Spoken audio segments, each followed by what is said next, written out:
So before you are ready to set up Sidecar to mirror your laptop onto your iPad, you first want to check your system requirements with the latest Apple document and make sure that your operating system is one of the ones that will work with Sidecar.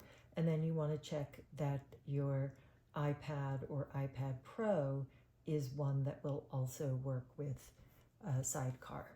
Then there are additional requirements. Both devices must be signed in with the same Apple ID using two-factor authentication, and Sidecar does not support managed Apple IDs. If you're using it wirelessly, you have a few additional requirements that you need to read over, and there are links on this page. So click on the links for more detailed instructions. If you're having any issues getting this system that I demonstrate to work, come back, read, click, and read more, and then try all of the various options out. Don't forget to restart your Mac and restart your iPad before you even start this process so that you're starting fresh. So if you're using a cord, and I highly recommend this the first time you do this, you need a USB cord that works both from the port of your iPad to the port of your laptop. And then to locate Sidecar, it's in this little toggle on and off button here up in your top bar. And you're going to come down to screen mirroring. And once you have screen mirroring, then you're going to select the name of your iPad. And now you can see that it's mirrored. If it's not mirrored, so sometimes we choose to use this as a separate display. This comes in really handy, by the way, if you are working on something and you want to put all of your palettes or paintbrushes over here, or if you're working on a video and you want to use the timeline here and you want to preview the video here, or if you're watching a tutorial here and you want it to be in sync with what you're doing here, it just becomes an extension of your device. So that's using it as a bit more of a sidecar, an additional screen.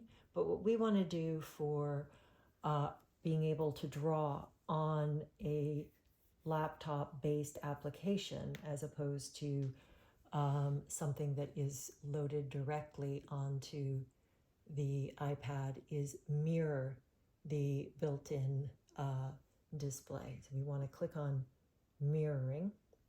So now I have the exact same thing, and this is different. I have what's on the laptop on the iPad and not vice versa. Again, this only works with certain iPads, so check if your iPad is one of those. The goal of this is going to be so that we can work in Photoshop, but instead of using our finger on the trackpad of the laptop, which only gives us so much control and only certain kinds of line widths, instead we can use either a finger or the Apple Pencil.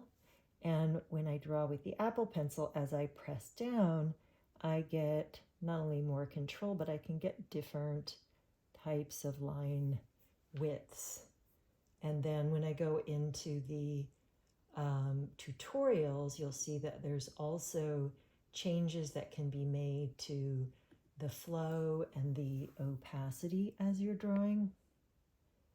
So there's one where it's going from lighter to darker and thicker, and you can play around with these and you can, but the point is that we're working on the full Photoshop, not the minimized, the more minimal iPad one. And what we have in here that we don't have in all the other programs is a timeline that's going to allow us to do animation. So we want to draw on the screen as a tablet, but we want to work on the laptop program. Now for PCs, it will be a slightly different system. The concept is the same, I don't have a PC, so I will be providing the information for that rather than demoing it.